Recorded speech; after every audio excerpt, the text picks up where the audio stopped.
Hey, good evening, everyone. Welcome to our council meeting for the 20th of October.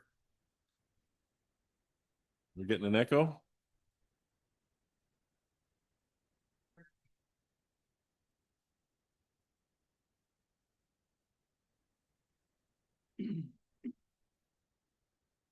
Still echoing?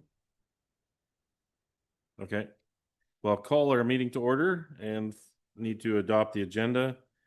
So I have a recommendation here that the agenda for the October 20th, 2025 regular meeting of council be accepted and passed. And just as a note, the original agenda published had the water and wastewater rate study in it, but this agenda does not. So can I get a mover and a seconder for that? Councillor McCabe and Councillor Hearn, thank you. All those in favor? That's carried. Thank you. We'll go around the table with disclosure of pecuniary interest and anything on tonight's agenda. I have nothing to declare. Councillor McCabe. I have none. Councillor Hearn. Sorry, yes. I am going to declare conflict and I don't recall the item number, but it's around the check registry. There was a payment to me under the Wildlife Damage Compensation Program. Okay. That's 3A. Thank you. Okay. Councillor Rankin. Yes, I have three. I have 2B and 2C, and my church will have monetary interest from the proceeds when it is sold. And I also have 3A. I was involved regarding the check for the hospital auxiliary. Okay, thank you. With that, we'll move to O Canada. So if you could all please rise if you're able for O Canada.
Okay, thank you. Tonight we have some awards, etc., to deal with, and waiting patiently in the hallway, I think, is our Arthur U9 lacrosse team to start us off. So.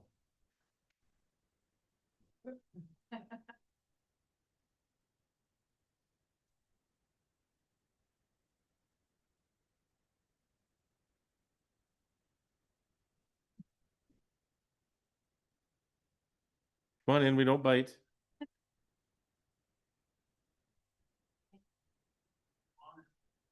Don't be shy, don't be shy, don't worry. Your chin, your chin.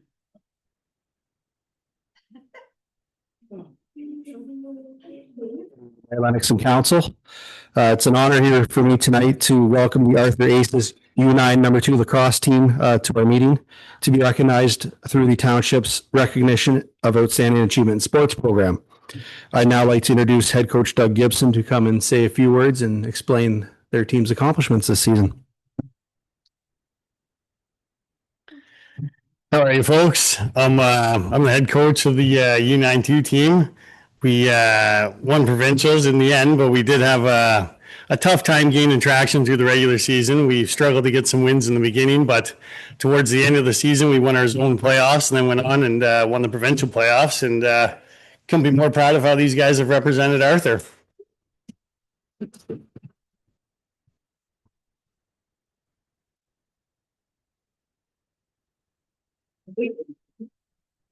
Okay, so now what we're gonna do is Max is gonna come up and he's gonna call your name and you're gonna come up and get a certificate from him and maybe show off your medal to him, and we'll make sure everybody gets their pictures, including moms and dads and whoever else is here with you.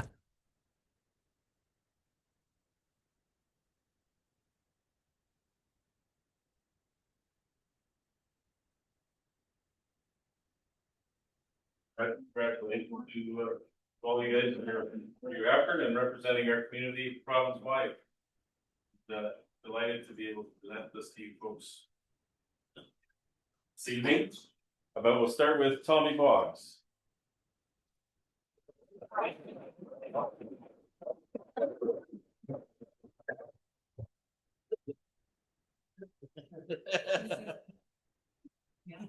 I'm not that scary. There we go.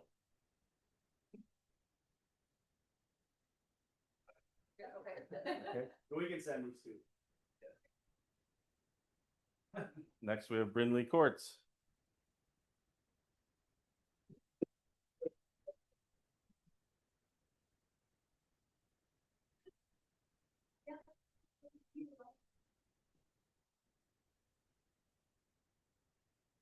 Next, we have Carson Campbell.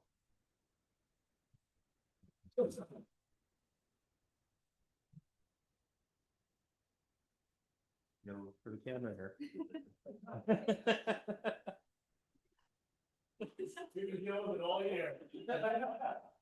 We're working on improvisation. Jordan Luty.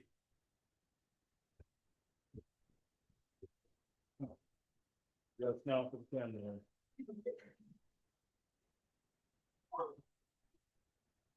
Ben Dinsmore.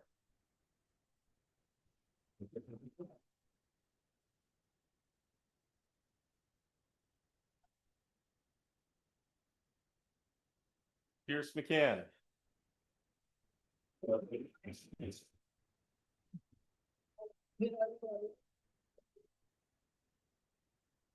MJ Vidler.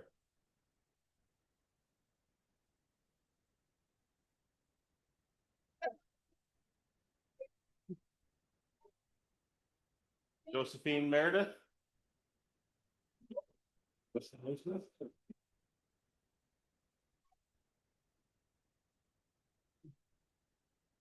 Avery Evans.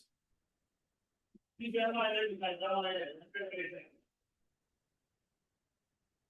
team member though. Wesley Parsons.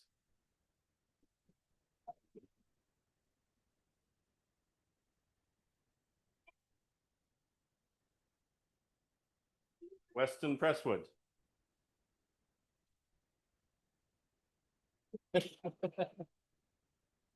Congratulations.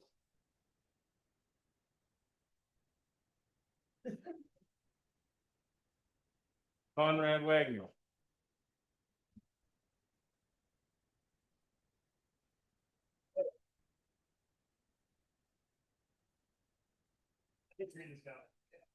Paisley Gibson.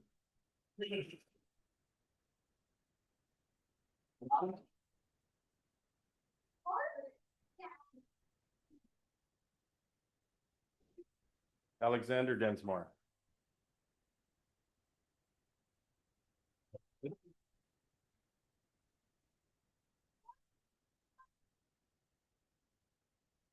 Ethan Murr.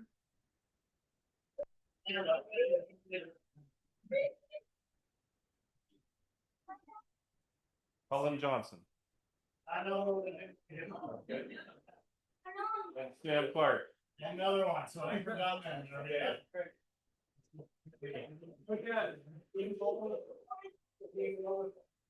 Yeah, sure, yeah. Let's all get keep going, everybody.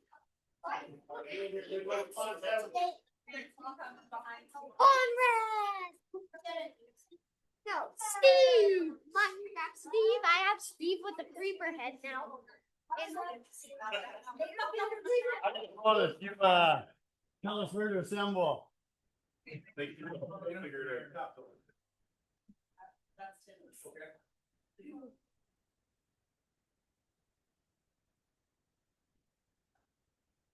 Doesn't have a wide lens on there.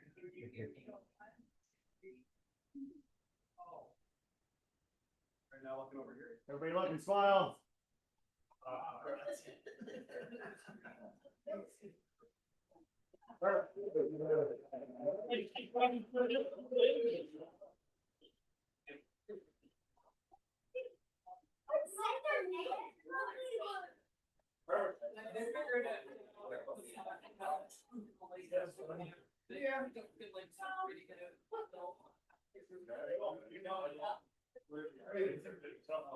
Yeah.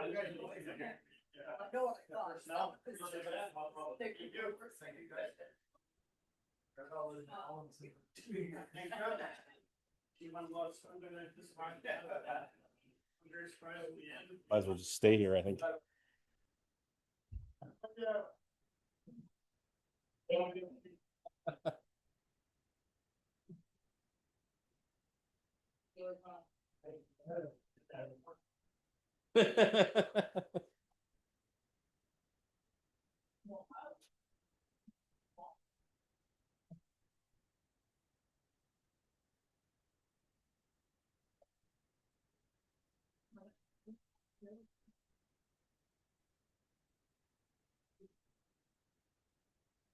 So this evening, we also have another congratulatory presentation, and this one is to Michaela Humphrey, the 2025-2026 Arthur Fall Fair Ambassador. So welcome, Michaela.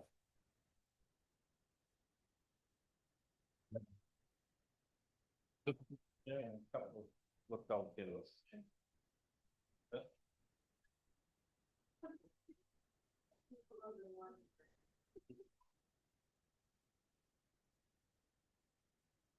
May I get the rest of council with the room?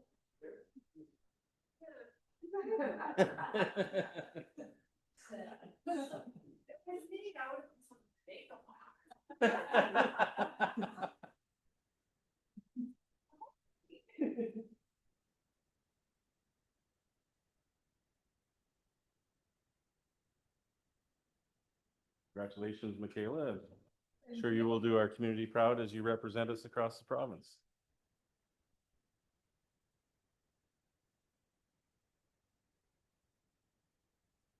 Sorry to make you follow up lacrosse.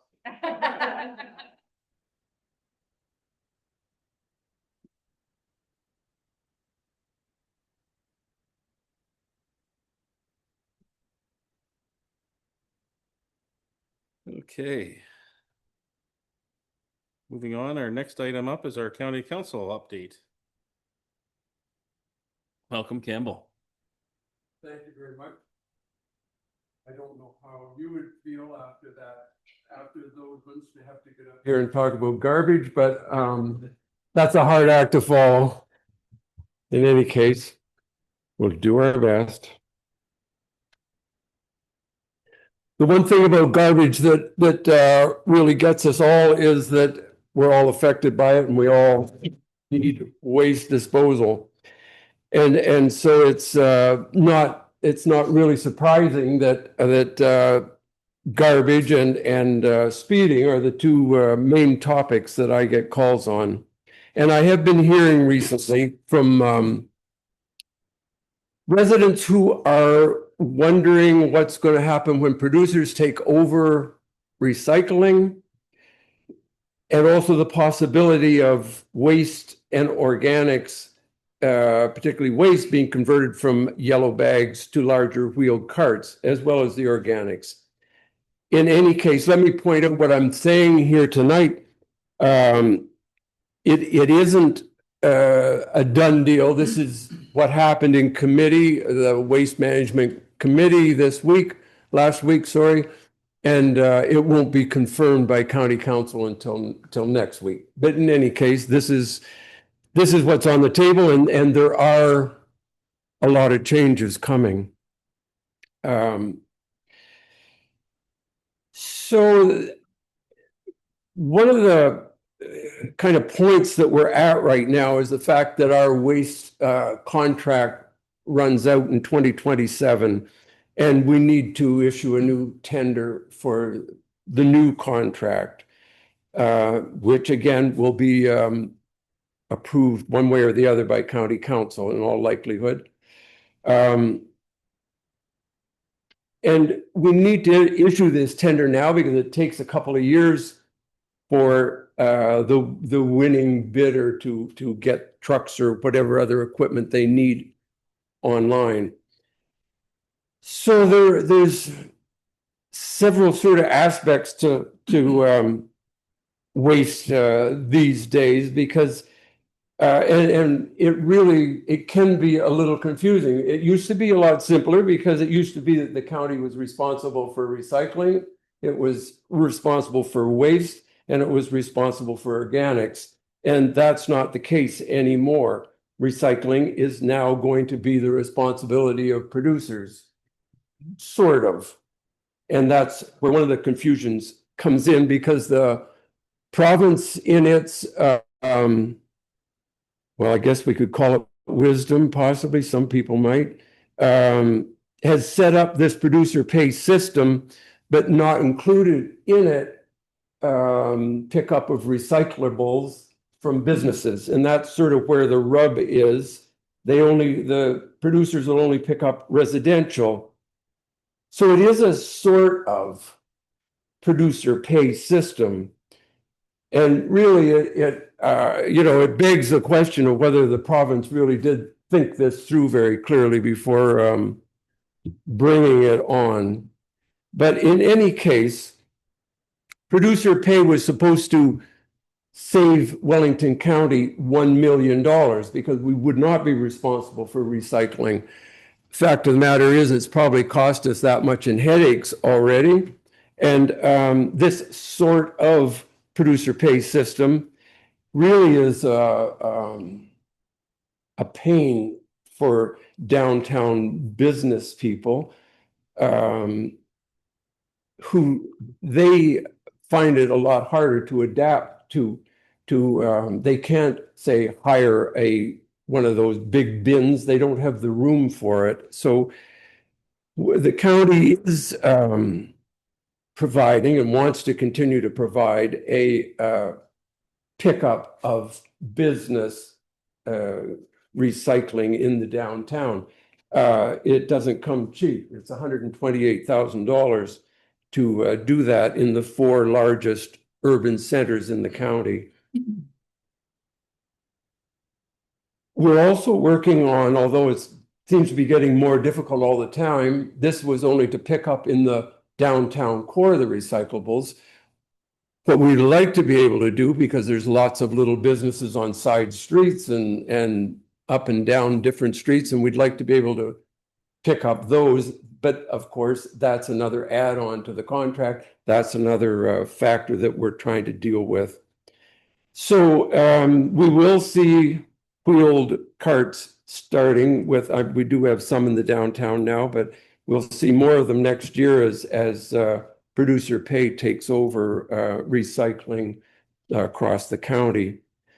In any case, that's it for the recycling. When we go to the other half of this, which is regular waste and organics, which the county remains responsible for, this contract has the added problem that our contractor no longer will bid on manual picking up that we've had for many years. If you see the guy in the truck throwing the yellow bags in, they want to go to the big arm that comes out and grabs, but that means they can't grab a yellow bag. They can't grab the little green organics bin. We need new bins, the roll-off variety, as well as the thing about it is there is a bit of a plus side to it, that going to a cart system, the wheeled cart system, could generate a savings of about 20%. However, the vehicles with that robotic arm on them are more expensive. So that goes on to the negative side. And it also means when we do away with yellow bags, we lose about $2 million in revenue that we got annually from the sale of the yellow garbage bags. That cost will probably just be put into the larger levy on everybody, because it will no longer be possible to figure out who's doing what. And the other problem with the carts is, for some people, particularly in our communities that have a large aging population, is the difficulty in getting the carts down the driveways to the curb for some people. And some municipalities have a system where they will, for qualified residents, pay to have the driver of the truck go up the driveway, bring the cart down and do it. It won't be for a lot of people, but it will be for those who qualify for that. And just in this contract, there's a couple other little things I'd like to touch on briefly, if you'll allow me. One is the leaf and yard waste, which has caused, it's been very successful, but it's caused a lot of confusion in terms of the pickup, because it was set up so that the contractor had the entire week to pick up, including Saturday. And so, but people had to have their stuff out early Monday morning, and the potential was there for it to sit until next Saturday. And as the week wore on, people got more and more concerned about things, and not the least of which, some found they wound up with a big brown spot on their front lawn from the leaf and yard waste sitting there.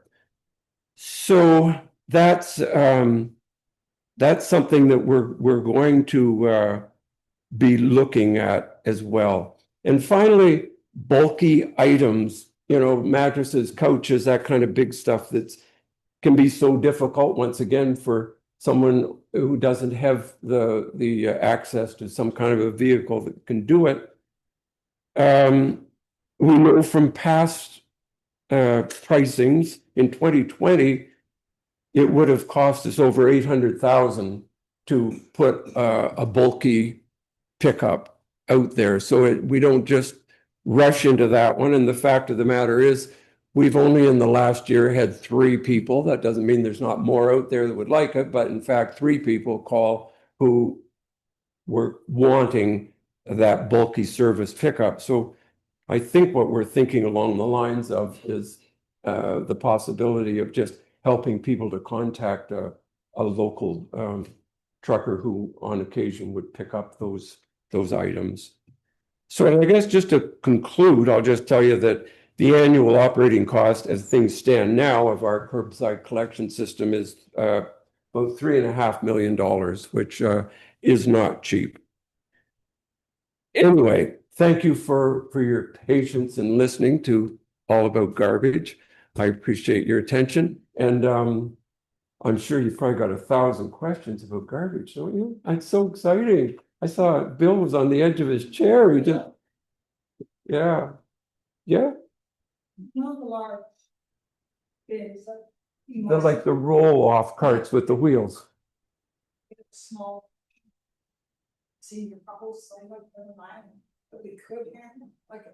Yeah. Be able to pick it up.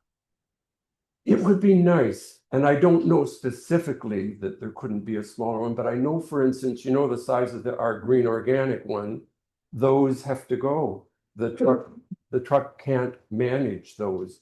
But whether there is one in the middle, that might be worth asking about. I think part of the economy of the big wheeled carts is also that they're not picking people up every week. You probably are going to put it out maybe every 3 weeks. I don't know. I guess we'll see. See if council has any questions, Ken. Sorry. That's okay. Any questions for Campbell? Any? Thank you. Through you, Mayor Lennox. I was just wondering, the blue boxes that are not being picked up for businesses on Main Street, we have residences above these businesses, so they are not getting their, No, they get picked up. how do they differentiate between? Question. I mean, really, a good question. It's part of how, I mean, I hate to use words like, no, I won't use words like, it's a really good question because the blue boxes, other than there will be names and numbers on the side of when the carts are there that may identify them. Maybe they just trust us all to be really honest. I don't know that. I think that's and we tried to get the producers who are going to send a truck down the main street to pick up the apartments up above. We're prepared to pay. Would you just pick up the blue boxes from the businesses? And they wouldn't do it. So, you know, they haven't been very cooperative with us. I can tell you that. And that in itself has been quite disappointing. I'm just wondering, I mean, could businesses not put theirs into their residence up above and when, you know, it's. I guess I'll leave that up to them. Yeah. Okay, and I had the same point that Jan did for the size for seniors. Seniors don't need these large bins.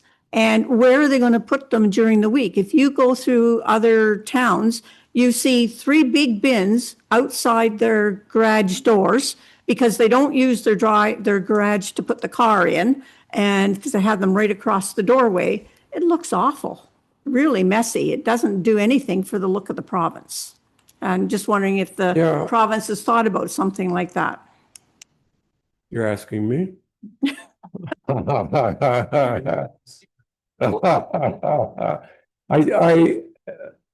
don't know, personally, I don't know whether I agree totally that they look awful, and most people have a little spot to tuck them away, I would think, but that's, some do, some don't. The only thing I think with that is that, you know,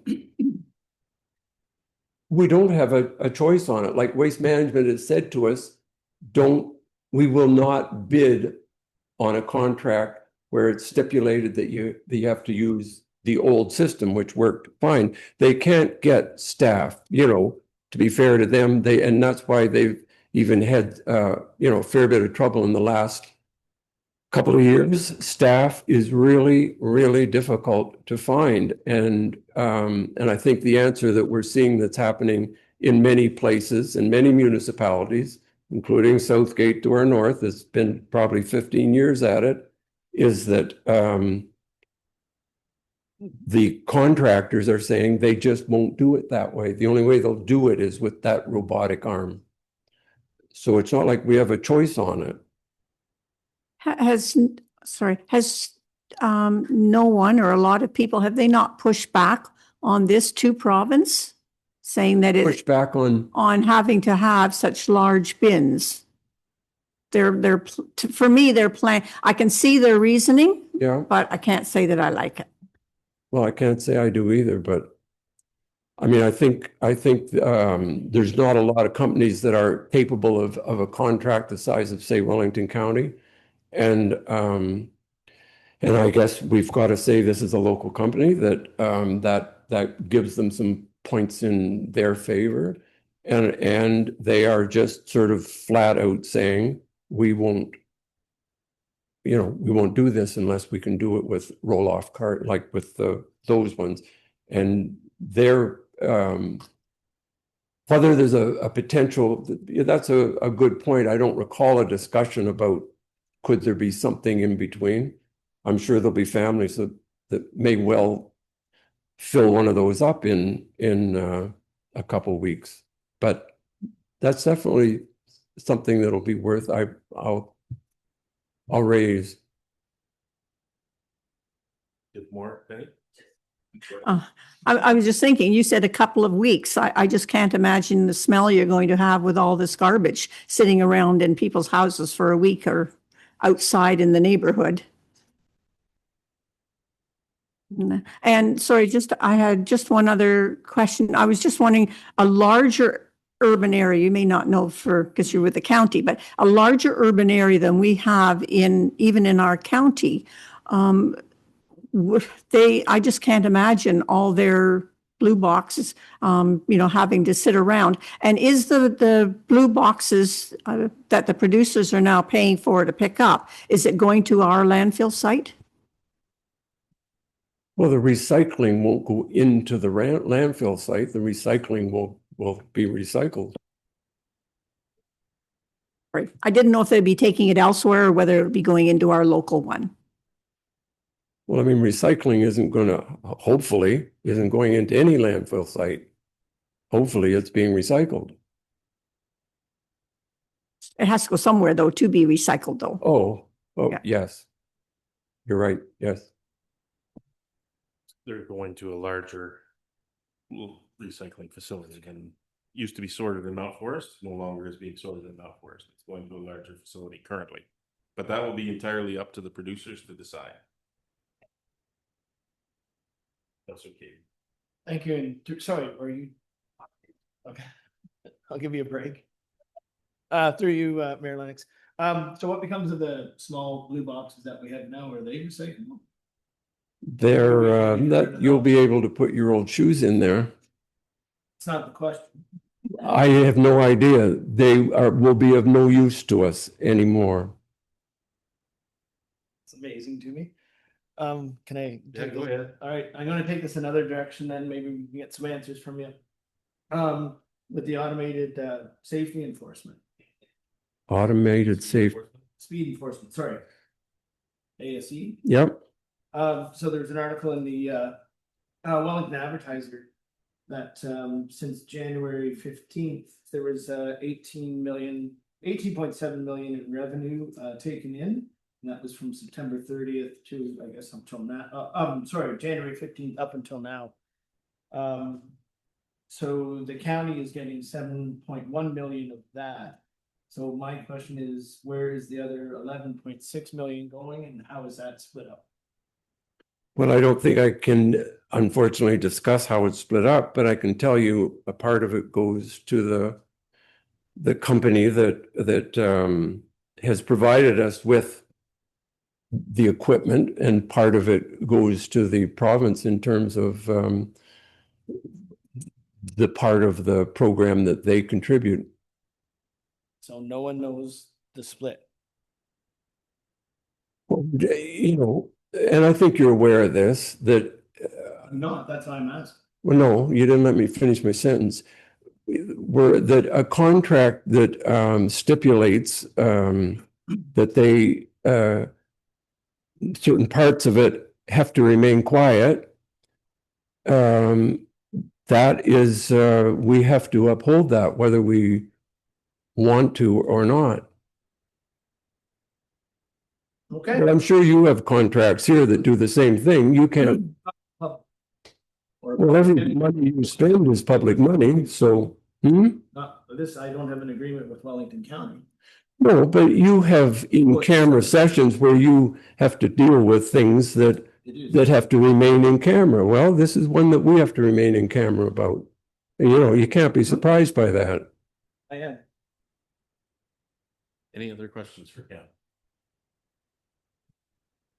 Go ahead. Just one more. I was just thinking the bins then that we will no longer be able to use, the small green and the blue boxes, they're not being picked up at all by the province or anybody, so that we have to keep.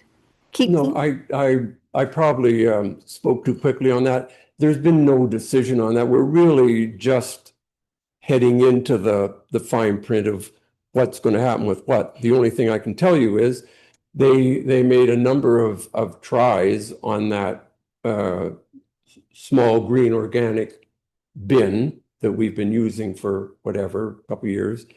And that arm will not work with those bins, sadly.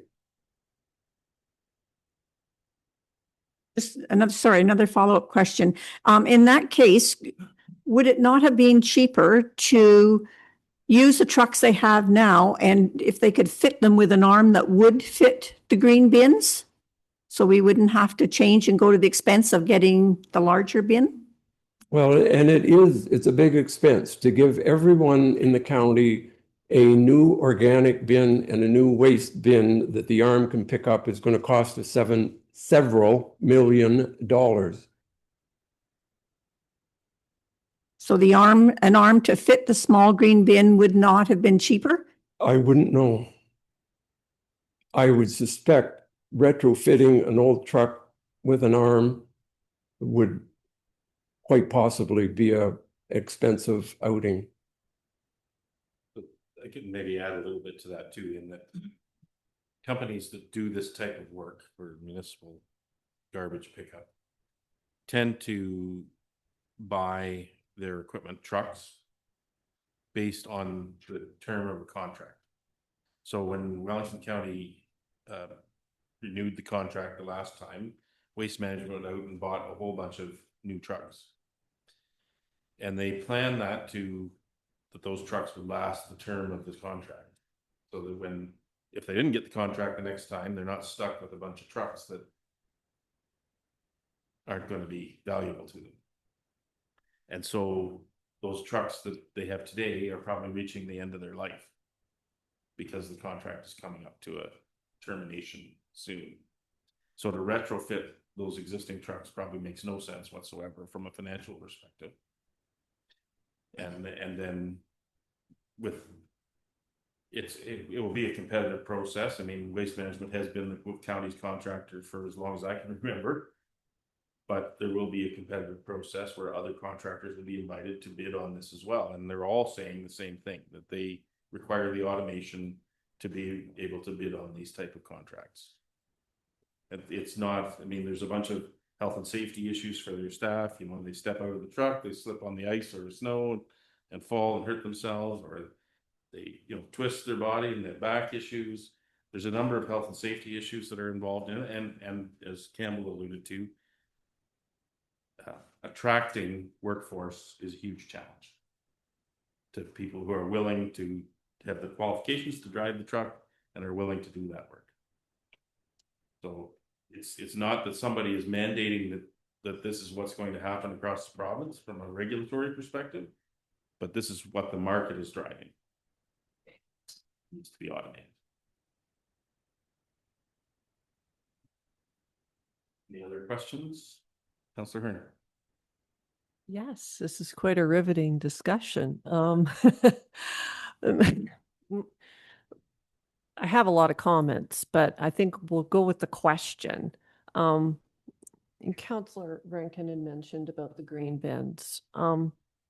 Has there been much discussion about the county providing actual compost bins for people? To me, I mean, I understand that a lot of people could not use one, but for me, in my situation, I would rather deal with my compost on site. I see a truck stopping, using fossil fuels, picking up my nutrients that should be going into my garden, right? I would rather deal with that myself and have a bin that maybe you provide and I sign off on that I can replace every 5 years or 10 years or something like that. I would really use that. Is that something that you have discussed? Well, we did for many years have them, and we had them at a discounted price. I believe when we started with the green bins and going to everyone that may have slid away, but tell you the truth, I can't tell you, but I don't think we still do that with the compost bins. But I thought we still did, that they were available at Riverston for a very nominal fee, if anything. I think maybe they are, but at one point in time, I think you were paying $10 for one or something. And they were really honestly, good. the amount that you're going to save by not stopping at my house when, last week I didn't even have recycling to put out, really. I mean, there was like a quarter of a bin. Like there's not much to pick up anymore. And even the carbon, so some of the paper can go into my compost and then go back into my soil. So like we're all really losing out by sending away their nutrients. It's not garbage, it's nutrients. And it's troubling for me, to be honest. The county sees itself as being environmentally conscious and green, I think some of us, not all of us, but some of us can deal with it here at home. Well, one of the big aspects of the green bins, as far as the landfill site goes, I mean, that landfill site is truly a jewel in the crown of this province. It has something like a 35-year plus,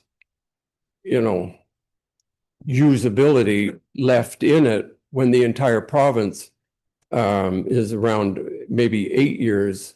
Like, we really have a terrific facility there. And one of the biggest issues with a landfill site is leachate. And one of the biggest contributors to leachate is organics, because they offer all that oozability. And so from the landfill perspective, that is a giant aspect of this, is just to get that stuff not going into the landfill, along with, as you may have noticed, we're now eliminating drywall mattresses and shingles. So we're really making a giant effort to sustain that landfill site and that valuable asset that we have. But I hear what you're saying, and that sounds like good news that they may still be available. So that's one way or the other, as long as they're not going into the landfill site. If they're in the green bin, they're going back into the earth. So that's not a bad thing. The rest is maybe just comments. So you probably looked into all sorts of options, but I think that maybe, some of the options for the large stuff, like you're talking about the mattresses, the shingles, those need to be readily available. Otherwise, with people with property like me, they end up on your property, to be honest. I had a sofa dropped off on my property a number of years ago. Why do I have their sofa that smells like cat urine? I mean, I shouldn't have that. I mean, so that is something that needs to be looked at. I wish that companies, quite honestly, and this is not your problem, when they deliver a sofa, should always take the sofa back, or the whatever, the old carpet or whatever it is. But I think those options need to be looked at by the county. And some of this is going to be problematic too. I mean, I look at my neighbor with a kilometer-long driveway, and I am wondering how they're going to get that big bin into the back of the truck, all the way down there, and unload it in the middle of winter like last winter. I see an awful lot of problems, but I'm hopeful for the best, as long as we can look at some alternate solutions. I think the city of, is it Kitchener maybe, has alternate size bins that you had like a one time where you could choose a smaller bin and opt out of the larger one. But anyways, I'll leave it there. Councillor Reckon, we're really giving you a grilling tonight, Cam. Thank you. Through you, Mayor Lennox. Just to tack on to what Councillor Hearn has said, at AMO, they had a company there that they had under the counter. You take your, not your recyclables, but you take your garden waste materials, and it condenses it down into something yay small that you can put out in your garden. And I spoke with Councillor Neal at the time, and he said that it was too expensive. But I'm wondering how it would compare against having to outfit everybody with the large green bin. If I now realize you have to have property to be able to do this. If you live in an apartment, you have nowhere. But even then, you would have such a small amount going out compared to what you would have otherwise. I'm just wondering if there has been any discussion on the feasibility of getting those for under the counter. Well, it's a very interesting concept. Be worth raising. Yeah, I wasn't aware of those. I suspect one of the biggest difficulties is just going to be cost. Some people are going to want wheel bins. Some people are going to want, maybe they'd want one of those compressors, and maybe they'd like a compost pile, bin in their backyard. I do know that, again, I mentioned Southgate just because it's a rural municipality, way more rural than we are. And I've heard a lot of good comments from up there and very little complaints from the rural population. So for whatever that's worth. Definitely, this is going to be a learning process for us all. Yeah. Anyway, Thanks, well, Campbell, very much. thank you. Okay. Next item is the presentation. Our county planning staff. If Jameson and Sarah, I think, joining us. Hi there. Welcome. Hello. And Thank you. whenever you're ready, I'll just turn the floor over to you. Okay, thank you, Mayor Lennox and members of council. I'm going to share my screen and pull up the presentation here. Okay, share from the beginning. Is that all coming through nicely for you? Great. Yeah, we can see it. Perfect. Well, again, thank you very much for having myself here and Sarah. I'm here to speak to the report on your agenda and give a brief overview of Official Plan Amendment 131, which is named Rural Growth and Policy Updates. So by way of a little background, OPA 131 is the county's fifth amendment in its phased official plan review.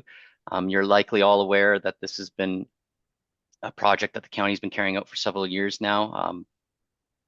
The purpose of this amendment is specifically to look at one, completing the rural growth component of the official plan review, so that kind of the final growth management element of the work we've been carrying out, and also to look at aligning the rural area policies with the 2024 provincial planning statement. So as you can see on the screen, there's 5 elements of the amendment that we'll be addressing. Again, a lot of that rural growth work is focused on the southern part of the county in Erin and Puslinch. So I won't spend too much time on that, other to say that it's happening, and Sarah has been doing some great work in that regard on the southern part of the county there. Tonight I'll focus in on which will likely be of most interest to members of council and your community, is the countywide PPS rural area policy consistency update.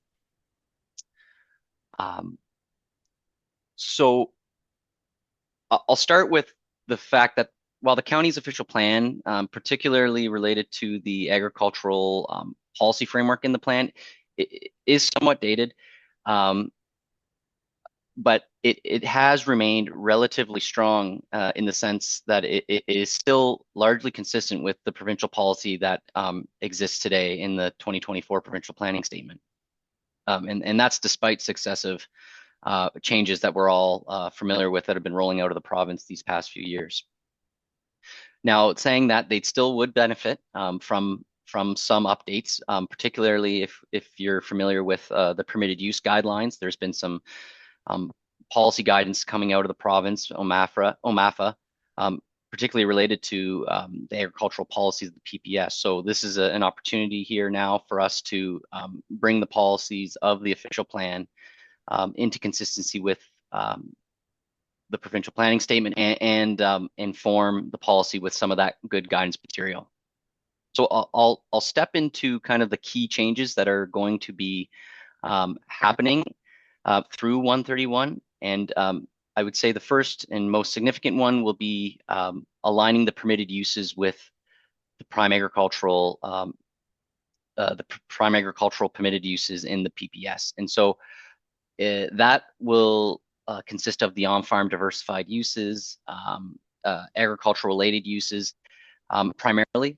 And so what the policies that we've put forward to do will really set out I would say, a more detailed policy framework than had previously existed related to permitting those types of on-farm diversified uses and agricultural related uses, and which is good, and it really helps and is driven primarily by that guidance that we've received from from OMAFRA through the permitted use guidelines. And so that'll be, I think that would be a key change that will help kind of with the implementation of some of those more diversified uses and agricultural related commercial and industrial uses in our agricultural areas. The next, I would say, next kind of largest change that you would see through 131 would be the incorporation of the agricultural system concept. And so the province has kind of shifted its policy approach to agricultural planning to a more systems-based approach, similar to that of a natural heritage system where you think more holistically of agriculture. So there'll be policies in the plan that will speak to that agricultural system, and a key part of that is that we have to define what that is in the county. And so we do that and identify an agricultural land base, which it consists of the prime agricultural areas and our secondary agricultural areas, together with the agricultural agri-food network. And so that's a kind of a group of rural-based infrastructure. So we're talking about agricultural operations, other assets that are important to the viability of the agri-food sector. So, and they're all working together with the land base. And so we've developed a policy framework around that. So when we're looking at planning, you have a broader systems approach that considers not only the land base, but some of that important infrastructure that helps agriculture and the agri-food system thrive. Another key change is related to severance policy changes in the prime agricultural area. So I would say the first one to note is that we're looking at removing language that would allow smaller agricultural lots. Now, this is something that we've been dealing with at the county, particularly through the Land Division Committee, for quite a while, where we have, agricultural severances proposed that are small in size, around potentially 10 acres, and they bring forward a business plan, and it's approved, but that business never really fully succeeds.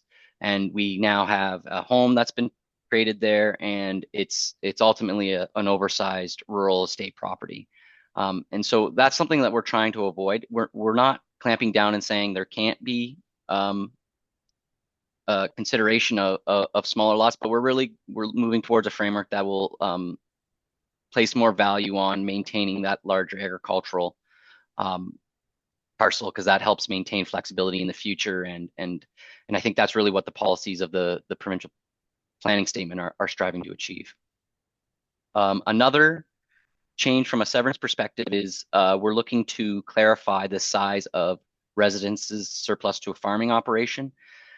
We're actually including a 1 hectare size threshold that we would generally want to see when we're considering those operations. Again, those are all usually very unique when they come to us at the county, and so there's varying circumstances that drive the different sizes. But we're looking to clarify through policy the intent that the county would like to see related to those.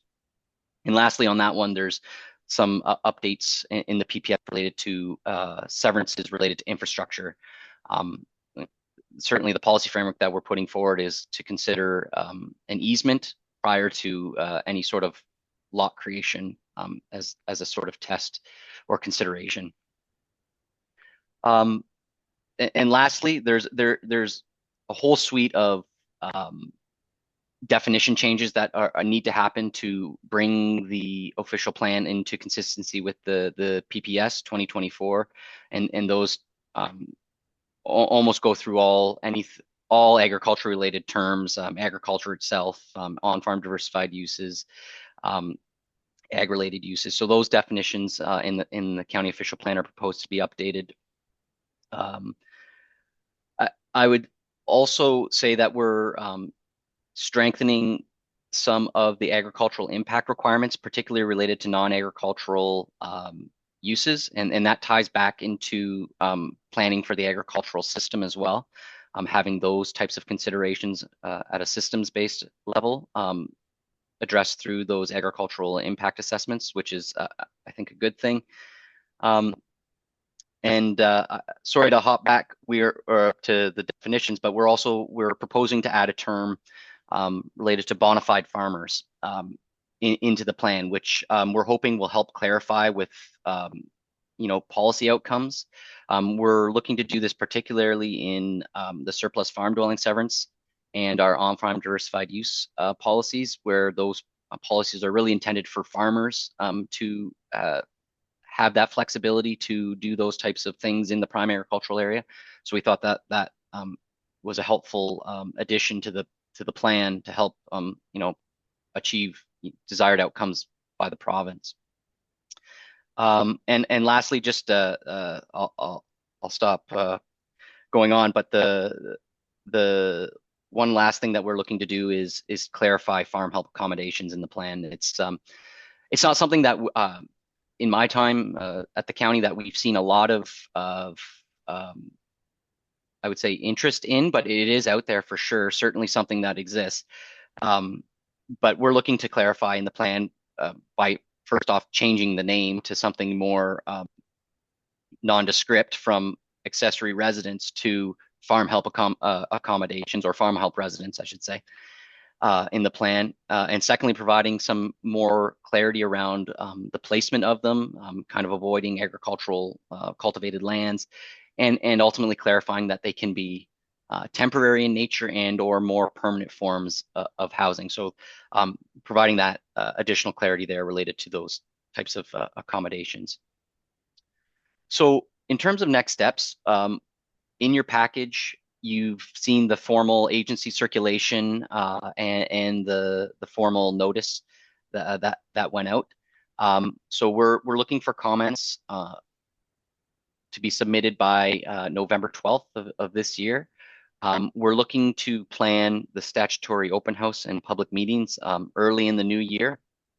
And we're certainly welcoming comments from the public beyond that November 12th deadline, and they're certainly welcome to provide and attend those public sessions that we will be notifying about through our channels and in the paper. So with that, I'm happy to take any questions that may exist. I can just stop sharing my screen here so I can see all you folks. Thanks for that, Jameson. Any questions from council regarding that presentation? Councillor Hearn? They knew I was going to bring questions. Why am I getting an echo here? Hold on.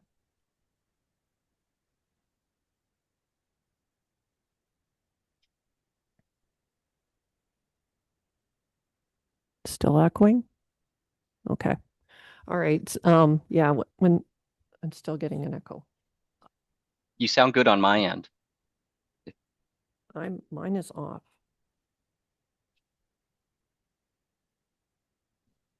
Okay, well, yes, a few weeks ago when this came out, I think I gave council, or I had emailed Brooke within about a half an hour that I would like to discuss this at this meeting. I just wanted to acknowledge that I really appreciate the strengthening of the rural policies that have gone into this. So I just wanted to let you know that there's an awful lot of improvement here with regard to some things I think that council here in Wellington North has been struggling with. As you're aware, well, one of them with regards to lot creation, I brought a notice of motion forward to Wellington North Council here a while ago that was approved regarding the size of the surplus dwelling severance. So clearly, council agrees with me that there has been some sort of problem with those becoming too large. So I'm extremely thankful that it is becoming more restrictive in here. What I am wondering though is, I did pull out all the verbiage that you had in there, whether it is strong enough and whether there's a way to make it stronger. Like it's worded in here that typically does not exceed 1 hectare in size. Do you think that that's strong enough? I don't know whether that's a question for Sarah or Jameson. Yeah, I can take a stab. So it's difficult. These severances are, as I had indicated, they're all unique, depending on the location of the home, you know, topographic features. So really, that's the type of consideration that we've left that flexibility in for, is to allow committee, at land division committee, to have some flexibility, or to and the applicants to address some of those different topographic environmental features that exist. It's again, I think with the intent with the policy is to say this is what we'd like to see, and anything wildly beyond this needs to be rationalized in a sort of makes sense. To that, I would just add that certainly you have the opportunity to comment on the draft amendment as it stands, and if there's interest as a council to comment on that and request strengthening of the language, then we would certainly be happy to consider that. Councillor Hearn? Is it okay if I just continue on my Yeah. train of thought here? Okay, anybody else? I think it is something that I know that I would like council to comment on, maybe not necessarily the strengthening, but just the support of the entire strengthening of these rural policies overall, because one never knows where this will go and what other people will comment, right? Some other things that I did want to acknowledge that I'm very appreciative as well is the definition of adding a bona fide farmer in there. I think given the current economic climate and the way everything is going, there's an awful lot of speculation and an awful lot of people that are pushing the boundaries and the gray lines and trying to push the rules. And I also appreciate in there where you mentioned about, rows of trees, with regards to lot creation, say a garden, that does not make it not prime agricultural land, or it doesn't make it necessarily go with the house. It's almost completely irrelevant. And I totally agree with that. What's underneath the trees, as much as I love trees, that doesn't not make it not valuable land. So again, I'm very supportive of this overall. I would like to see some more strengthening of that wording, but I'm hoping that council will comment overall on this prior to the comment period being over. Okay. Did you have any further comment on that, Jameson? No, and welcome the feedback. Okay. Any other questions from council? Councillor Rankin? Thank you, through you, Mayor Lennox. This may be a little bit off to the side, but thank you very much for the report. I too would like to see some of the wording strengthened a little bit, but I have a question that I'm not sure if you're able to answer. With the usages that is allowed for your prime agricultural land, commercial agricultural businesses are allowed. I'm just wondering, is there any percentage cap of prime land that can be used for that purpose? Because hypothetically, in the future, could all the prime agricultural land be used up for commercial businesses, and you won't have any room left for actual farming on the prime agricultural land? So I'm just wondering if there is a percentage that has a cap where only that much can be used for commercial businesses. Thank you for the question, and through you, Mayor Lennox. There isn't a cap on the amount of commercial businesses that can exist in the prime agricultural area. The tests that the province sets out and that our policies look to implement is really about kind of limiting the amount of land to the need of the business that is proposed. And those businesses have to go through and demonstrate that they are truly an agricultural related business or a commercial or industrial business that is required in the agricultural area, benefits agriculture, serves agriculture as a primary function. So those are the types of tests that that the plan is looking to accommodate. And there again, just there is no strict cap.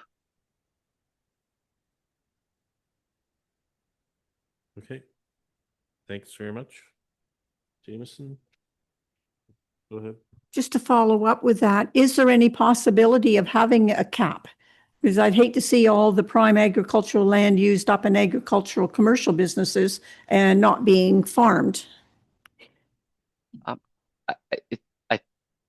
don't have an answer right off my head right now. It's something that we can take away and consider and look at, and kind of research what's going on elsewhere in the province to see if they've addressed that particular issue. Okay. All right. Any further questions? Okay. Thank you, Sarah and Jameson, for presenting that. I'm looking at you, Brooke, and thinking maybe could we get a report at our next meeting where we could talk about what we might want to comment on. That would give us time before the deadline to get it submitted and give council members time to provide any feedback that they have, and then we can debate those discussions at our next meeting.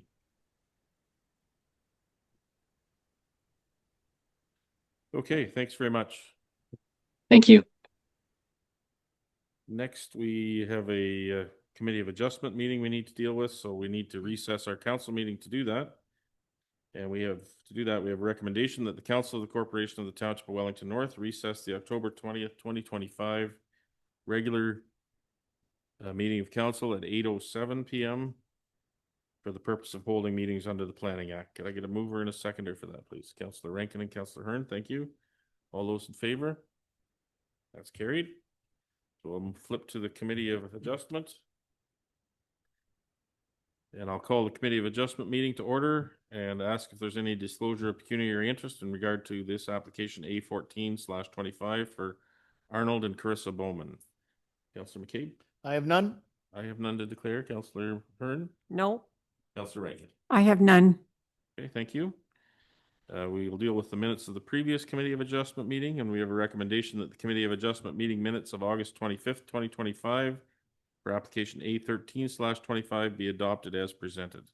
Did I get a mover and a seconder? Councillor McCabe and Councillor Rankin, thank you. Any questions or comments on those minutes? All those in favor? That's carried. So we'll move on to the application this evening, A14/25 for Arnold and Carissa Bowman. Location of the subject property is described as concession 10, west part lot 7, and is municipally known as 8323 line 10. The property is approximately 40 hectares in size. The location of the property is shown on the map attached in your agenda. Purpose and effect of the application is to permit a 2-unit farm help dwelling that is attached to an existing accessory building, a workshop. The applicant is proposing to construct the farm help dwelling 140 meters from the main dwelling, whereas the bylaw permits the units to be no more than 61 meters from the existing main dwelling. Other variances may be considered where deemed appropriate. How was notice given for this public meeting? Notices were posted in the Wellington Advertiser, emailed to applicable agencies, and posted on the subject property on October 9th, 2025. Okay. Jamie, could you give us a report on this one, please?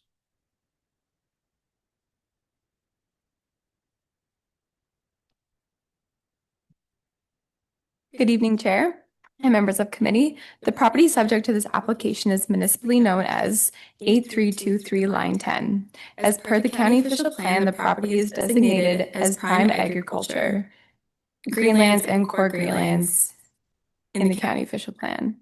Let me see. There we go.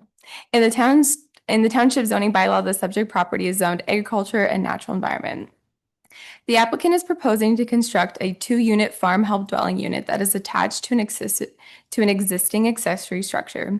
The applicant is seeking relief to permit 2 units opposed to 1 and have the 2-unit farm help dwelling be located 140 meters from the primary dwelling, whereas the bylaw requires farm help dwellings to be located within 61 meters of the primary dwelling. Planning staff note that the applicant has requested a relief of 140 meters from the proposed location of the farm help dwelling. However, upon our review, we note that the proposed location of the farm help dwelling appears to be approximately only 90 meters from the primary dwelling. Therefore, we have considered the relief for this application to be 90 meters. Planning staff have no concerns regarding the proposed 2-unit farm help dwelling and note that the farm help dwelling units are intended to house workers that are working on the subject farm property. Additionally, planning staff note that we have worked with the applicant to identify alternative locations for their farm help dwelling, but the applicant has provided a rationale as to why they want this location. The committee should be satisfied with the location of the unit. Thank you.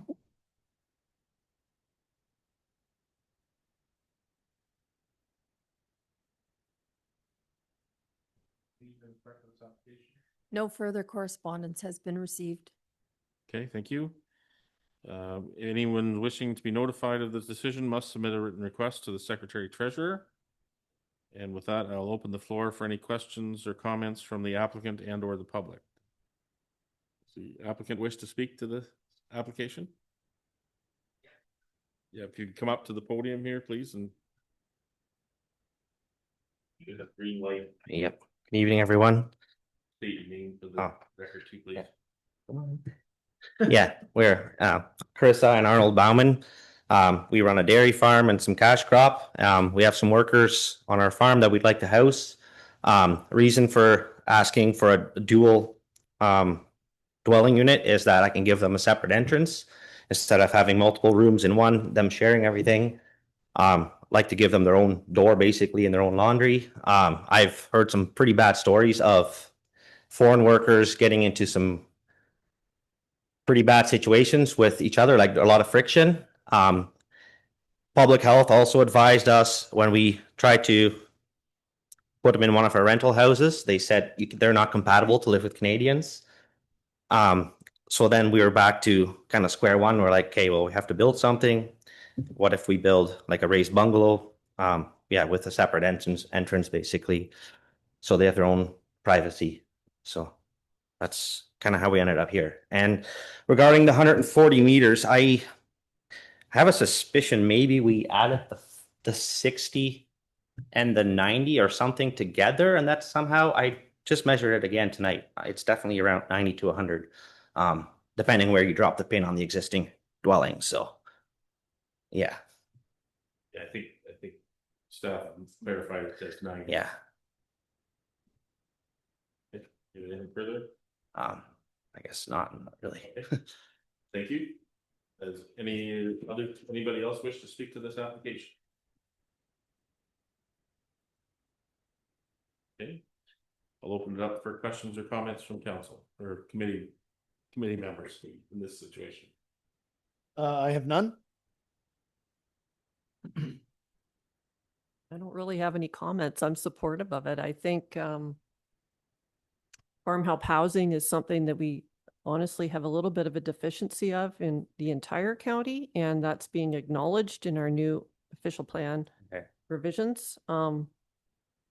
It's within the farm cluster. So, and like you said, public health, they already have their own layer of things that you're going to have to deal with. I have no issue with this. Councilor Rickon. Thank you. Through you, Mayor Lennox. I just had one question. I'm supportive of the idea. I have no problem with that. I was just wondering, according to the figure 1 aerial photo, the proposed building it looks as though is it on the prime agricultural land? It would be right beside the shed. Like but it's the way that's drawn out, it's a little excessive, I guess. It's more of a rectangle the other way. So, but it's not using your prime agricultural land. It would be probably using about 15 feet of it. There's a strip beside the shop right now that's just, not used, I guess. Okay. And then the total would be, I think it's 30 that way, so it'd be 15, 20 feet, the little square. And the only question I had, and Jamie said you had a rationale for putting the building there. I was just wondering if it could not be put on the other side within the cluster. We've a bunch of young kids, kind of like our privacy a little bit. We see these workers all day.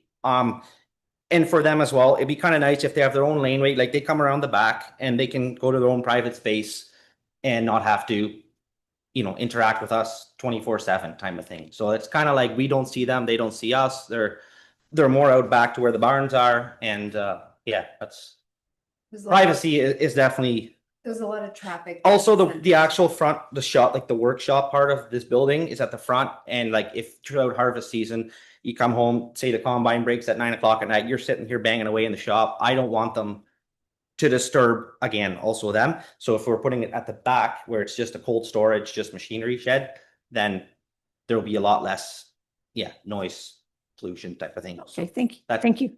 Yeah. Any other questions from the committee? Okay, we'll move to the decision then. So the decision would be that the minor variance applied for in application A14/25 for the property described as concession 10 West Part Lot 7, geographic township of West Luther, with a civic address of 8323 line 10, provide the following relief. Number 1, that an increased distance from the main farm dwelling of 90 meters be permitted for proposed second residential dwelling, farm help dwelling, attached to an existing agricultural building, whereas the bylaw allows for a maximum of 61 meters. And number 2, that a 2-unit secondary residential dwelling be permitted, whereas the bylaw allows a single secondary residential dwelling. All those in favor? That's approved. Thank you. Appreciate it. So we'll move to adjourning the Committee of Adjustment meeting. I have a recommendation that the Committee of Adjustment meeting of October 20th, 2025 be adjourned at 8:16 p.m. Moved by Councillor Hearn, seconded by Councillor Rankin. All those in favor? That's carried. Thank you. Switch back to our regular council meeting agenda. Let me get my paper shuffled appropriately. And we have a recommendation that the Council of the Corporation of the Township of Wellington North resume the October 20th, 2025 regular meeting of council at 8:17 p.m. Moved by Councillor McCabe, seconded by Councillor Rankin. All those in favor? That's carried. Thank you. And that brings us to deputations. I think many of you are probably been waiting patiently for this moment. So, welcome, Daphne.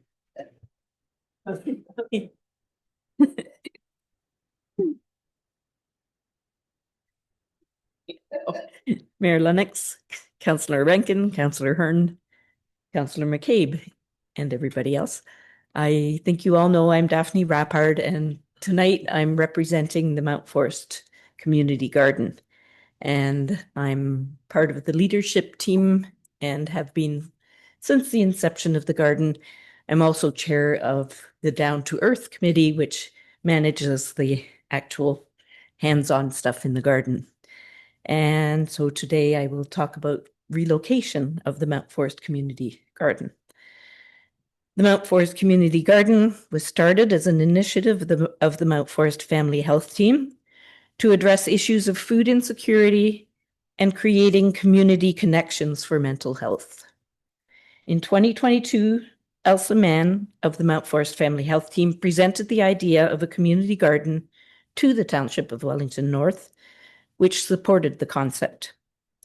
A search for a potential location for the garden followed. The Mount Forest Agricultural Society was approached as a potential partner, utilizing space next to the sheds at the old fairgrounds to include the garden, but a partnership was not deemed feasible. We were very fortunate that community members Kathy and Al Sharp offered the use of a vacant property off Foster Street for the project. And so the Mount Forest Community Garden was born. After community consultation and intensive meetings to create the actual design of the garden, construction was started in May of 2023, and the garden opened in June of 2023. What happened was beyond our wildest dreams, a place where not only food production thrived, but a true sense of community was created. With dozens of incredible volunteers, huge numbers of sponsors and donors, and eager gardeners, our vision became reality. Strong bonds were formed between members of the Mount Forest Community Garden, and the next year we expanded to accommodate increased individual interest and to expand production of fresh produce for the Mount Forest Community Pantry, the Arthur Food Bank, Raymouth House, and the Raw Carrot Soup Enterprise. This past season, which was our third growing season, we were able to accommodate almost 50 gardeners, individual gardeners. We had 5 Grow a Row participants who were growing extra produce specifically for community use.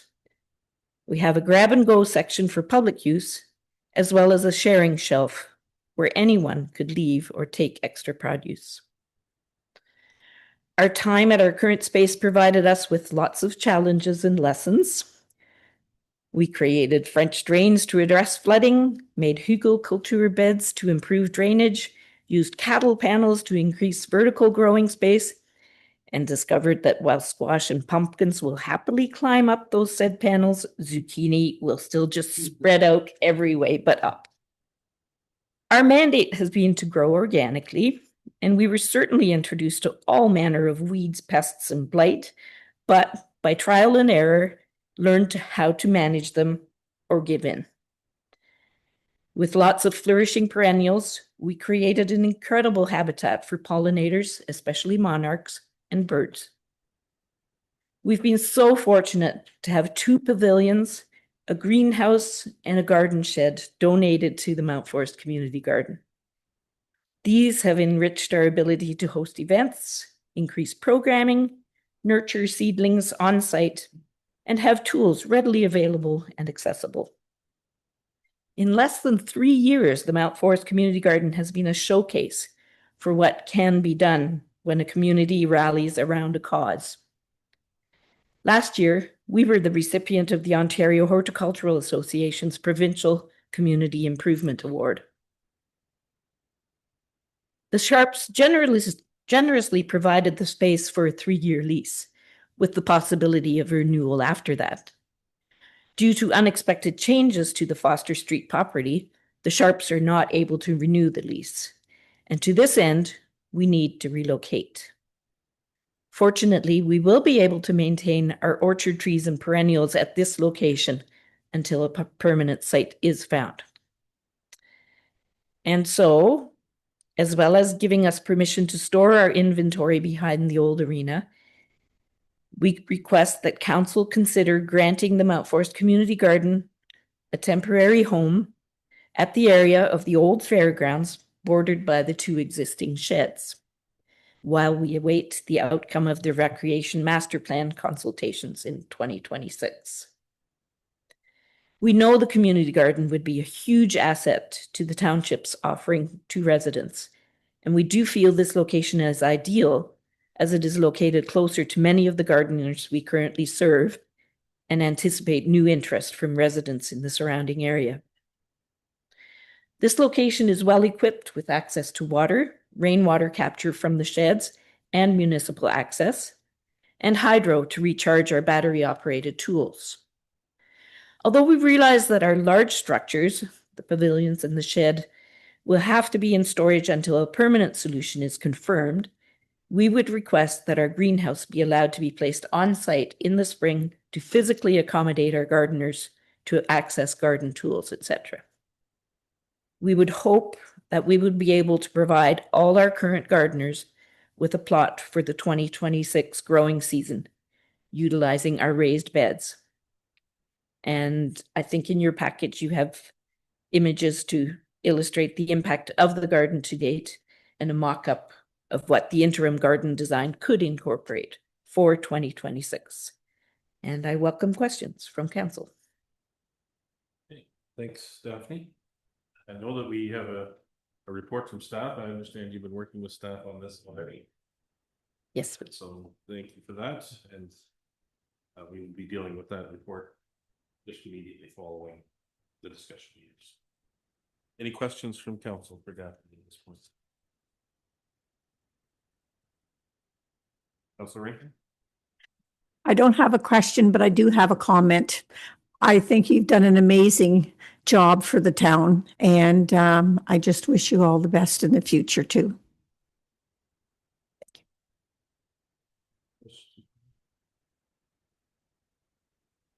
Okay, I don't think that we're gonna grill you nearly as hard as we can.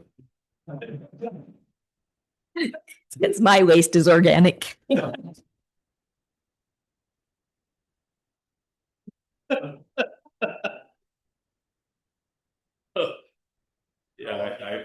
I would extend my thanks to the team that's created this as well. I mean, I think this is a remarkable thing for many people to have an opportunity to, maybe for the first time in their lives, sink their fingers into the dirt and figure out where their food comes from. So hats off to all of those involved. And with that, we have a recommendation coming out of that report that the Council of the Corporation of the Township of Wellington North received report C and ED 2025-38 being a report on the Community Gardens Program. Moved by Councillor McCabe, seconded by Councillor Rankin. Discussion? I'd echo what was just spoken a few minutes ago, and I would think this spot is hopefully going to be permanent, where we're temporarily putting them for now. Fully support this. Any questions, comments? All those in favor? Carried. Thank you.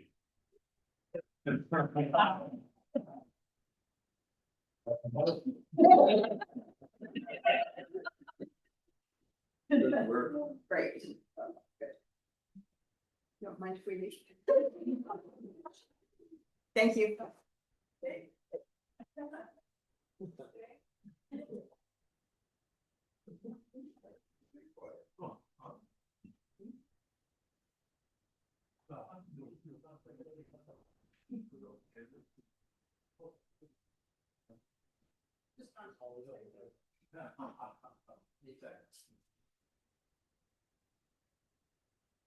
Okay, I think we're on to adoption of the minutes of the council and public meeting. So I have a recommendation that the minutes of the regular meeting of council held on October 6th, 2025 be adopted as circulated.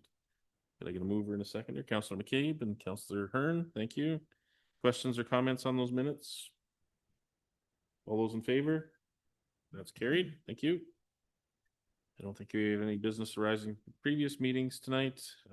We're on to identification of items requiring separate discussion, and I have identified to be pulled out are items 2B, 2C, 2D, 3A, and 4A.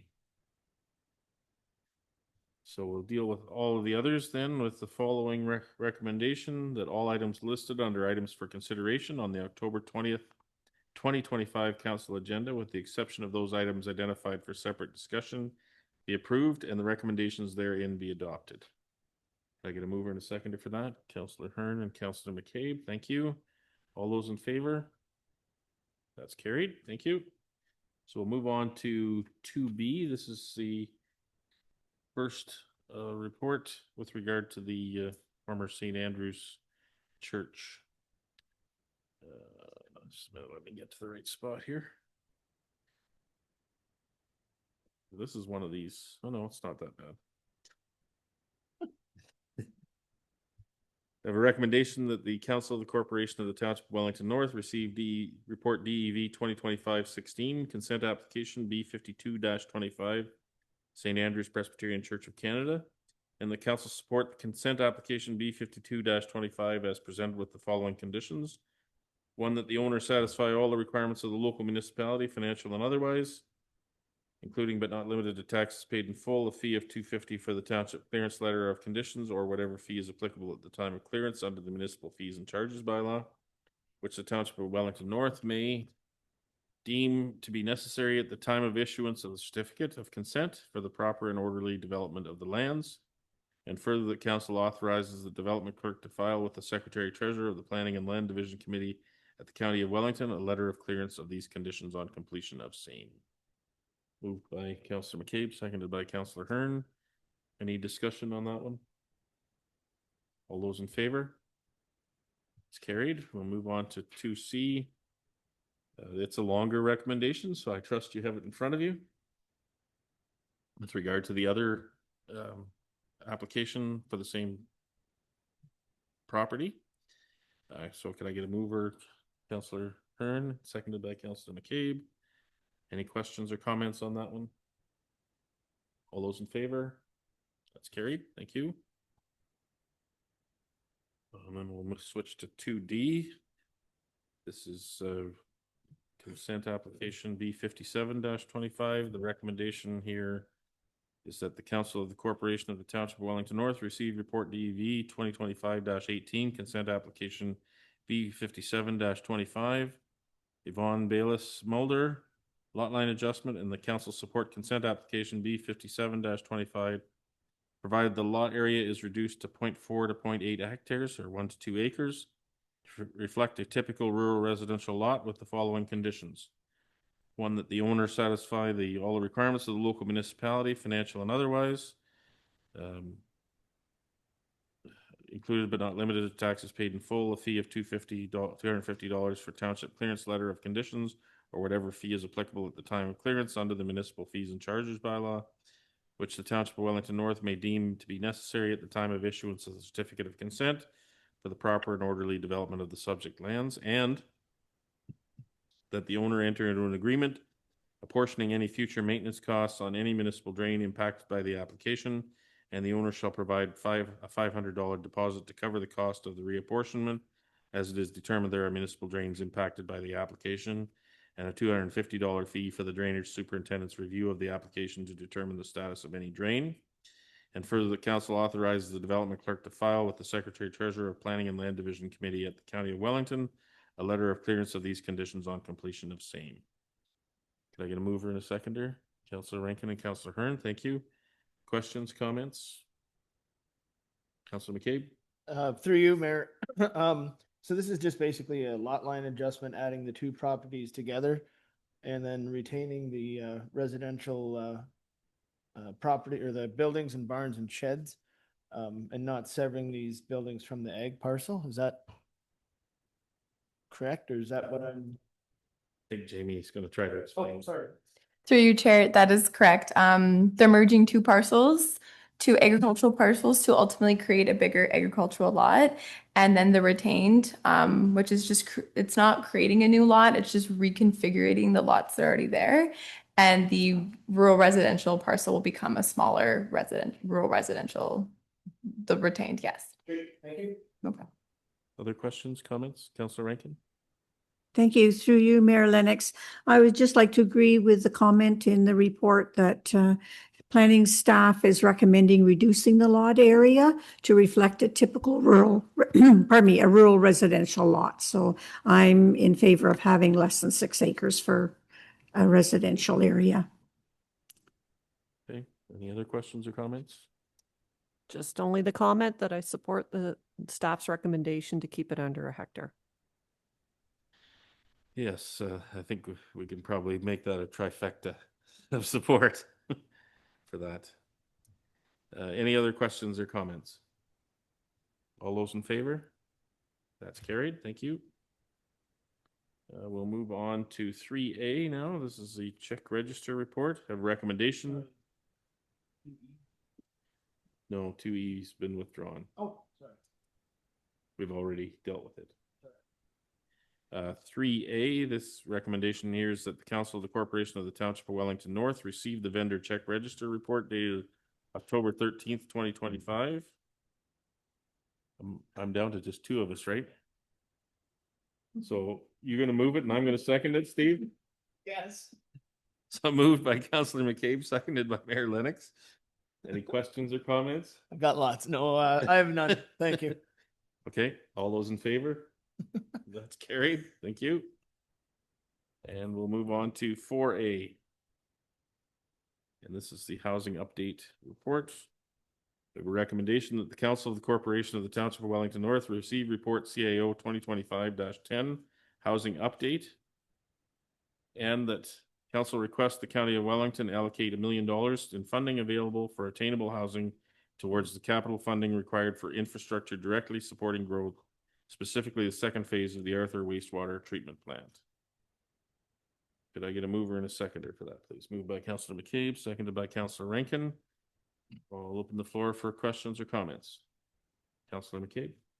Thank you, and through you, Mayor Lennox. I can't think of a better way to make this money work for our township than literally putting it towards supporting growth in our township. In fact, isn't this what it's supposed to be earmarked for? I think this funding will go a long way in pushing the second phase of the Arthur wastewater treatment forward, and I would applaud the members of County Council for allocating these dollars to each municipality in Wellington County, as I believe the staff of each township knows how to put this money to work to benefit each respective township. So I've got a couple questions.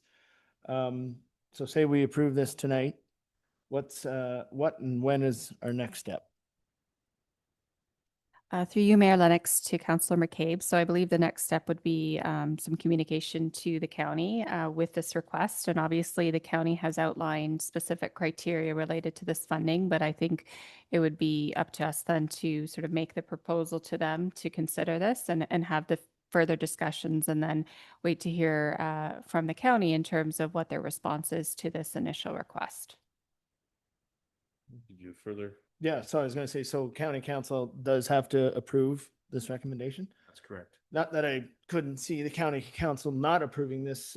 Again, I think it's the most proper and efficient way to support the growth. But what happens if for some reason they do not support using this money for the Arthur wastewater treatment, and then further stalls growth in Arthur to get our second phase underway? Through you, Mayor Lennox, to Councillor McCabe. So we would have to bring that back to the council table here to discuss maybe what our second, recommendation or next steps would be. In this report, there is a few different options that have been outlined. And so I think it would just be a matter of having those discussions and then, going back to the drawing board perhaps. But I think the first step is making this initial request, if this is what council would like to suggest to the county. Okay, thank you. Any other questions or comments? Councillor Rankin? Thank you. Pardon me. Through you, Mayor Lennox. I just had a couple of ideas. I like the idea of the way they had small town charm on it, and I'm hoping that with any of the options that are taken, and I think they're all valid and I quite agree with them, that we can still keep our small town charm with, and I know we have to grow, but I think it's important. People come to us because we do have that. So I'd like to see that kept. And there was one comment, see, Smith. 4. Oh, great.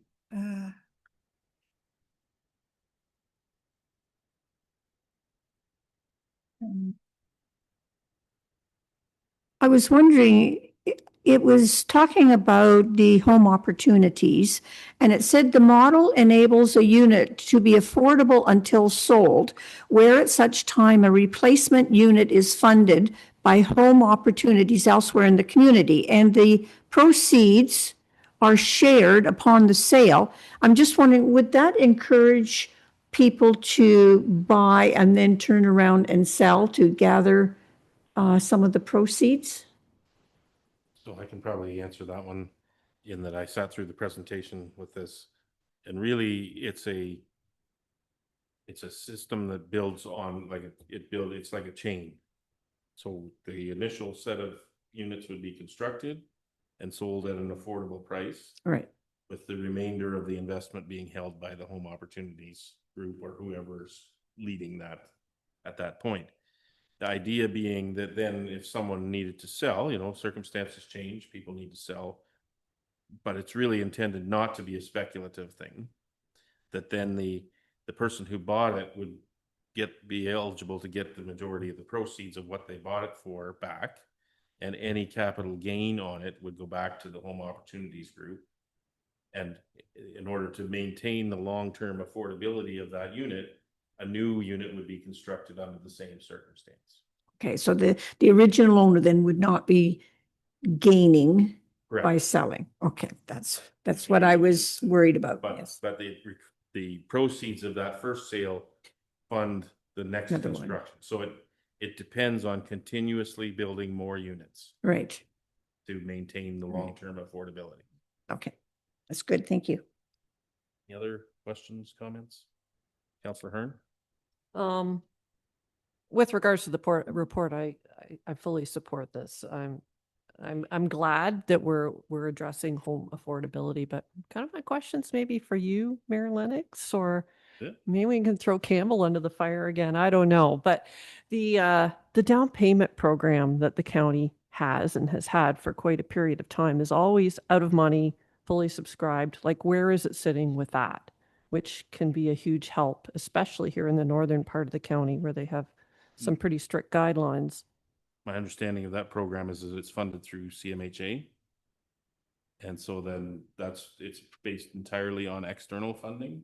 This program is county tax dollar based funding. Not sure if that answers your question, but any other questions, comments? Councillor Rankin? Thank you. I just had one. I was just wondering, you don't hear too much about Habitat for Humanity in our area. Are they active in our area now? So they're in the Wellington chapter of Habitat. Their most recent project is in Fergus. They have had at least one project that I know of in Arthur. I'm not sure about any in Mount Forest at this stage. I guess I would like to make some comments too, in that I sat through the entire period on county council on the Attainable Housing Task Force. And really this fund was intended to create an opportunity to build what we called housing that's kind of caught in between. So not subsidized housing like is funded by federal and provincial money, and not market housing, which is, you know, this what everybody has access to, but something to fill a gap in between. Because, you know, currently as prices have escalated, that gap has become wider between what somebody who's able to access subsidized housing is and what the bottom end of the purchase market is. So while I totally agree that funding the wastewater treatment plant is a good thing, I don't really think that that's in keeping with the intent of this program. This program was really intended to create a fund to help establish various models, if you will, of a way to build that gap, the housing that could fill that gap.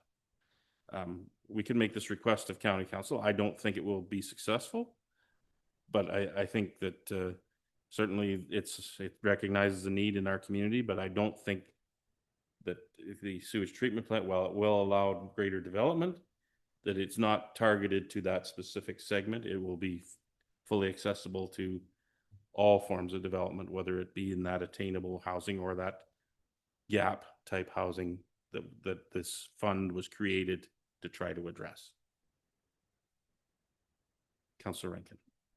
Thank you. With that last statement, is there any way, if the money is going to go to the water treatment plant, that these plans could be put ahead of ones for regular developers that are wanting to create subdivisions? Or is there any way that, because it's coming from a program, or because it's being intended for a program to create houses in this gap, can they be put at the top of the list to be built?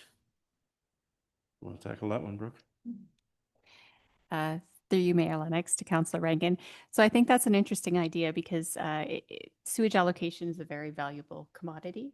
And we are looking at our wastewater, our sewage sewage allocation policy again. Now, there are a lot of rules around how that allocation happens. However, I think it's worth investigating if we could say, you know, if we were to partner with the county in terms of this funding, is there a way that we could say, okay, a certain amount of housing will in that market range, and then look at some of the other options that we're considering in terms of the models of the housing to build a bit of a parameters around how that sewage allocation gets distributed. So I think it's worth looking into. I don't have a solid answer in terms of a yes or a no, but I think staff could certainly take that away and make that part of the negotiation or discussion with the county to sort of accomplish all of those goals that were stated in the county's report. Any other? I was just going to say, sorry, through you and interrupt Mayor Lennox. Yeah, I would support something like that for sure. If we could set aside some attainable housing allocations, I think that would be a fantastic idea. Okay. Any other, Councillor Hearn? Yeah, I do agree. There needs to be some definite structure around this. I think we've had some experience with council here where we're not always getting what we were told we were going to get. If you know what I mean. Like we're really trying to create attainable housing, but it's not always happening. And then looking at some of these other models here, like the down payment for a young person, of course, is a significant issue, right? So some of these other models where that can be a down payment loan, and then it doesn't actually ever get paid back until the property is sold, or some very like 5% on a, I don't know, we'll say a cheap home. $600,000 is a lot of money when you're spending $2,000 on rent every month. So it's very difficult to do. Any other questions or comments? All those in favor? That's carried.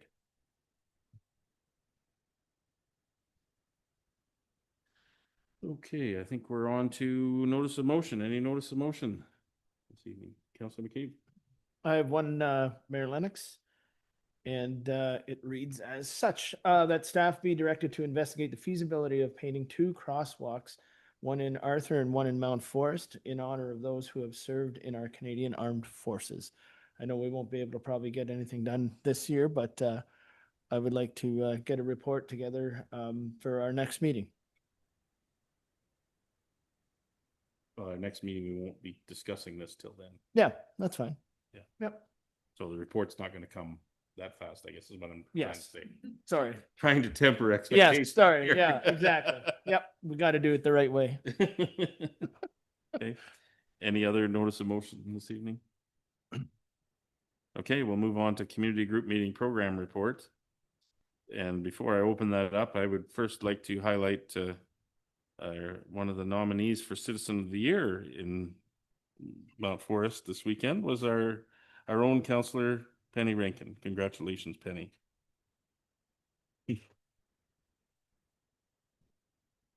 And with that, I'll open up. Anybody would like to report on the community group meeting information? Councillor McCabe. Thank you. And again, through you, Mayor Lennox, just had our Roma meeting on Thursday afternoon and Friday. And a couple of issues that I think are quite of interest to our area are the firefighter issues with training and volunteer firefighters having to possibly go up to the training level of professional firefighters, and who is going to pay for that. So there's going to be a kind of summarization of what Roma has put in front of the province and AMO has put in front of the province as well, to hopefully get better information on this and hopefully give us some clarity on who's going to pay for this, even with regards to, it goes right down to the vehicles as well that, and the equipment that firefighters use, mostly volunteer firefighters use, and how do we as small municipalities pay for all this upkeep. And I guess don't want to say that the people that sell the trucks are the marketing people that say they go out of circulation in 15 to 20 years of use, but something has got to be better for us, because I mean, we can't afford to do this all the time. And if we had to put all of our volunteer firefighters through this kind of training, one, I don't think they would have time to do it, because this is volunteer for them. They have jobs, they have lives, and they have families outside of volunteering for the army, sorry, to the firefighters. So looking forward to hearing more about that. With regards to the housing and funding, brought up the differences in terminologies that the province uses versus what the federal government uses. Depending on where you sit on the federal fence or the provincial fence, small urban, large urban and rural, they're just not consistent. So that's one of the recommendations that Roma is putting towards the federal government and the provincial to actually talk together, so that when we go to fund or try to apply for funding, a rose is a rose is a rose, so to speak, that they're all speaking the same language. And I would say lastly, the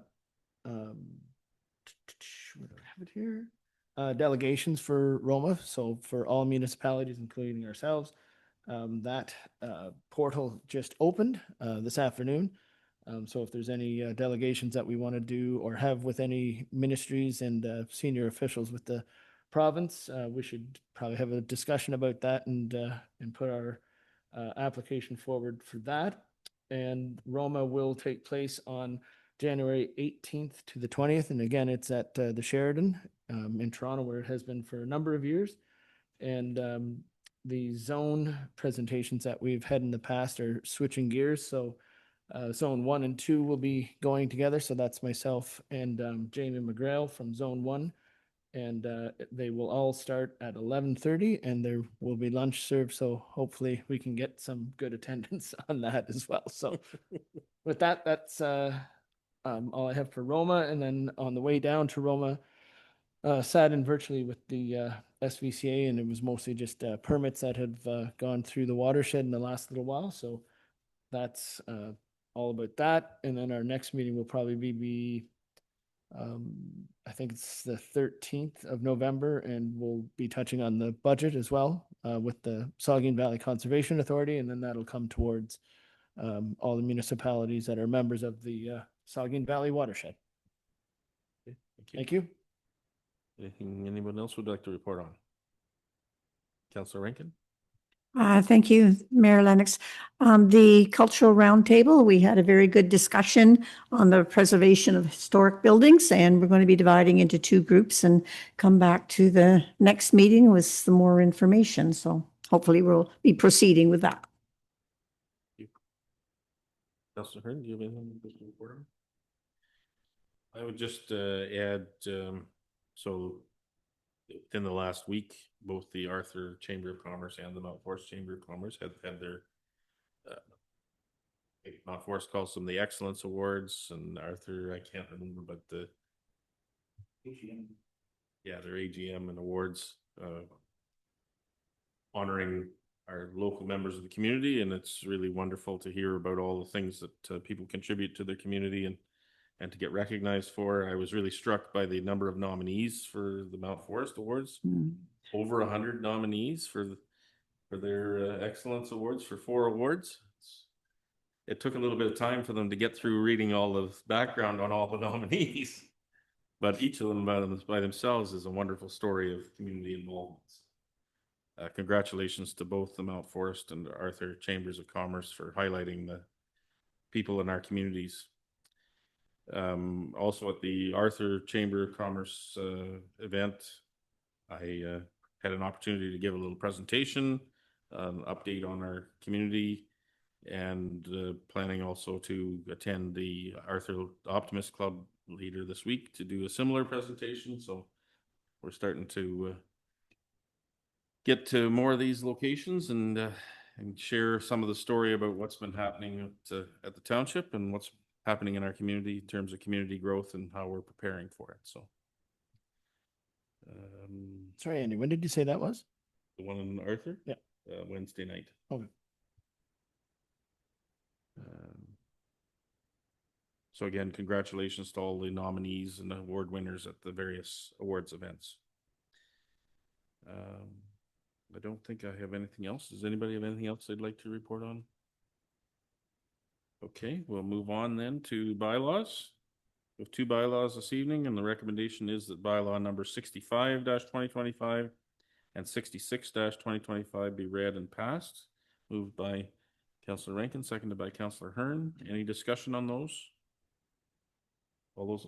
Sorry, I was just gonna, through you, Mayor Lennox, I'm going over to Minto tomorrow to hear the engineer's report on drainage 3. Okay. And then, so I wanted to get kind of the background on that. And then there will be a another meeting of revision. I believe it's November 20th. So I'll be going back to Minto to sit on that quarter revision for them. So. Okay. Any other questions or comments? All those in favor? That's carried. Thank you. We'll be on to our cultural moment then. Celebrating Joseph Driscoll today.